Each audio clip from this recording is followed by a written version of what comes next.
Stratford upon Avon, Henley Street. Shakespeare Centre, Shakespeare's Birthplace Trust. Here we are. Check out the birthplace of William Shakespeare. Here we go. Birthplace and every home. Mary Adam. Yes. There's a place called Arden. We got white. This is first folio. 这孩子嘛，女孩子。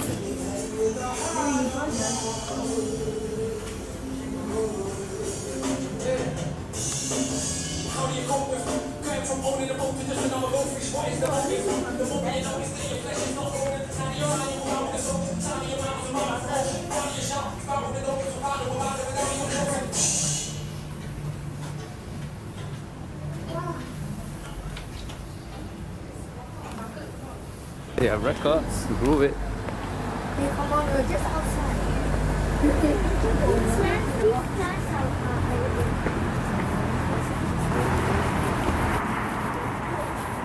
This way to Shakespeare's birthplace. Looks like this. This is the hut where he was born. Shakespeare's birthplace. Okay, let's go.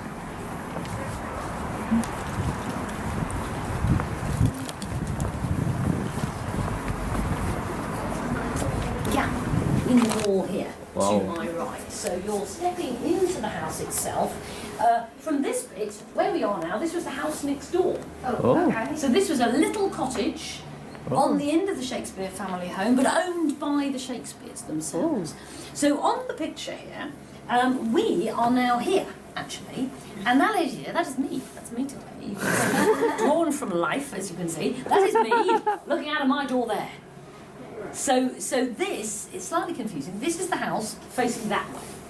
And you've already stepped through one solid wall to stand here. So we are now here. Now, I should explain, there's a staircase behind this door, which will take you upstairs. So we've got two rooms. Now, the Shakespeares are living and growing up in the biggest house in the street.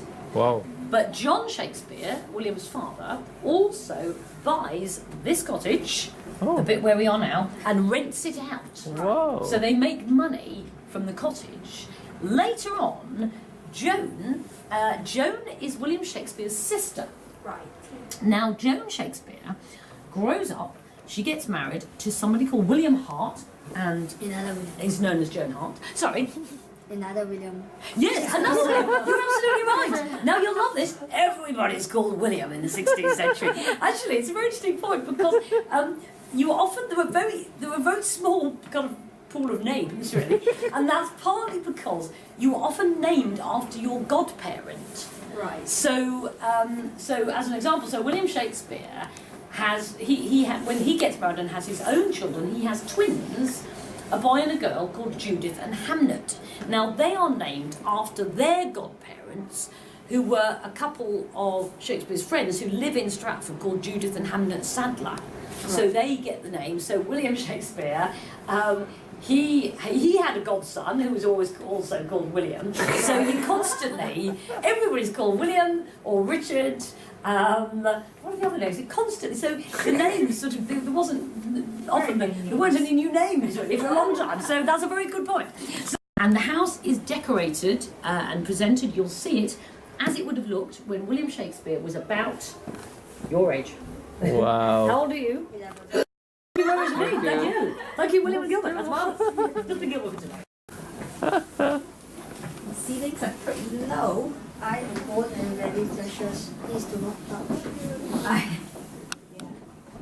The beds are tiny for two people. Yeah, random people on top. Yeah. They must do some crowd control, right? The house can't take so many people. Yeah, of course. It's not that. Yeah, it was the biggest house on the street, right? Yeah. And this was a... So this is their dining table. Yeah. The fake pig. Oh, they're not. Yeah, they're rich. They're the biggest house on the street, Daddy. We tend to have a turkey for Christmas. Yes. And we sort of obviously have a Christmas tree, and we have tinsel, and we have Father Christmas. But in Tudor times, we didn't have these things. So often you'd have a pig. Wow. And to have a pig's head for Christmas on your dining table is really showing that we're quite wealthy. You see our decoration. Often you would never eat it, you just leave it on display until it shrivels up so much that it disappears. Because you just want to leave it on display. Right. We don't eat an orange. Father would have been working. You can see what he makes here. Gloves. Mainly gloves, yeah. He also makes these ones hanging up. Right. You think what these might be? What do they look like? I have no idea what they are. Well, they're actually pockets. Oh, okay. So they're hang instead of pockets. having pockets in my clothes, see I've got my pocket on the outside. It's a little bit like a handbag or a purse, that sort of thing. But you tend to hang it on a belt on the outside. So John's making those.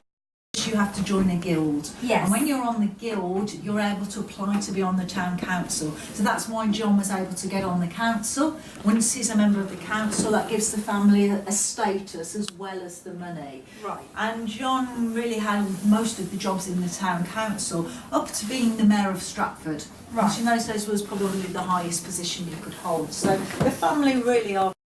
National population was about 3 million people All right. at that time. Right. So 2,500 is quite a reasonable amount of people to have in one place. Yes. You've got 3 million in the whole country. Nowadays it's about 66, something like that, I think, million. Yeah. Oh wow, that's nice. Shakespeare's bedroom, maybe?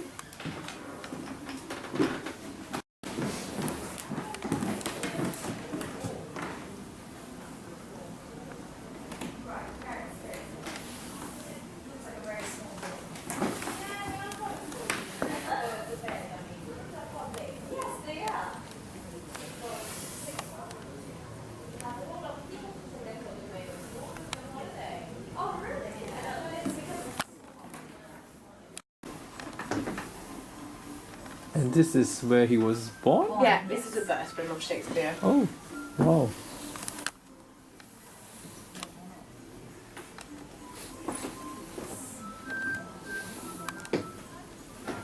This must be fire hazards. Yeah. So this is a parent's bedroom, but Shakespeare was born in this room in 1565. Yeah, with that. Bed warming fan. How long are you in England for? 12 days. Oh, is that it? Yeah. Yeah.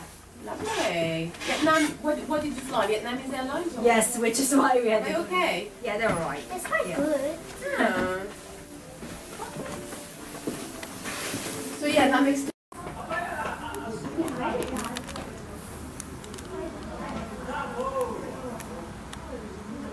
other end should be ours.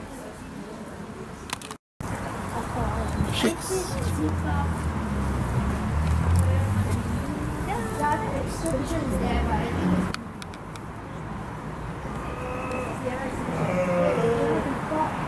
think Shakespeare's birthplace. A Tudor house from the 16th century which has been preserved. Pretty neat.